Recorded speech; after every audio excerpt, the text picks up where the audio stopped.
വായനയെ ഒരുപാട് പ്രണയിക്കുന്ന തന്റെ ഭാര്യയ്ക്ക് വേണ്ടി എഴുതിയ ആദ്യ നോവൽ. ജോലിക്കിടയിലെ ഒഴിവു സമയങ്ങൾ പ്രയോജനപ്പെടുത്തി ഒരു CA വിദ്യാർത്ഥിയുടെ ലൈഫ് പറഞ്ഞ അബൂബക്കർ സിദ്ദീഖ് എഴുതിയ വിട പറയാൻ നേരം.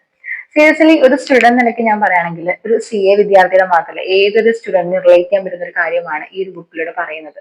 ഈ ലോകം എപ്പോഴും നമ്മുടെ നേട്ടങ്ങൾ മാത്രമേ കാണുന്നുള്ളൂ. നമ്മുടെ സ്വപ്നത്തിന് പിന്നിൽ നമ്മൾ അനുഭവിച്ചുള്ള സ്ട്രെസ്, സ്ട്രഗിൾ, പെയിൻ ഇതൊന്നും കാണേണ്ട ആവശ്യമില്ല, അല്ലെങ്കിൽ കാണാറില്ല. അപ്പൊ അതൊക്കെ ക്ലിയർ ആയിട്ട് പറയുന്ന ഒരു നോവൽ തന്നെയാണിത്.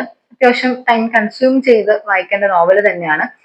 ഏതെങ്കിലും ഒരു ടൈമിൽ ആസ് എ സ്റ്റുഡന്റ് നിലയ്ക്ക് ഞാൻ പറയണേ, ഏതെങ്കിലും ഒരു ടൈമിൽ നമുക്കൊന്ന് ഡൗൺ ആവുന്ന മൊമെന്റ്, അല്ലെങ്കിൽ നമുക്ക് പറ്റില്ല, ഇനി അടുത്തൊരു സ്റ്റെപ്പ് മുമ്പോട്ട് പോകാൻ പറ്റില്ല എന്നൊരു സ്റ്റേജ് നമുക്ക് പലർക്കും ഉണ്ടാവുന്നുണ്ട്. ആ ടൈമിലൊക്കെ ഒരു ഇൻസ്പിറേഷൻ പോലെ, അല്ലെങ്കിൽ വായിക്കുമ്പോൾ നമുക്ക് നമ്മൾ അറിയാത്ത ഒരു ഇൻസ്പിറേഷൻ, കോൺഫിഡൻസ്, എൻകറേജ്മെന്റ് എല്ലാം തരുന്ന ഒരു നോവലാണിത്. അഫ്കോഴ്സ് സ്റ്റുഡൻസ് എല്ലാം തന്നെ വായിക്കണം എന്ന് ഞാൻ അഭിപ്രായപ്പെടുന്ന ഒരു നോവൽ തന്നെയാണ്. അതിലുപരിയായിട്ട് author each and every aspects of a middle class student life കൊണ്ടുവന്നിട്ടുണ്ട്. അതിപ്പോ ഫാമിലി ആവാം, ഫ്രണ്ട്സ് ആവാം, ഇമോഷൻസ് എല്ലാം ക്ലിയർ ആയിട്ട് ഓവർ ആക്കുന്നില്ല, എന്നാൽ ഒട്ടും ഇല്ലാത്തല്ല, ഒരു കൊടുക്കേണ്ട രീതിയിൽ റിയൽ ലൈഫ് എങ്ങനെയാണ് എന്ന രീതിയിലാണ് ഓതറിനകത്ത് കൊണ്ടുവന്നിട്ടുള്ളത്.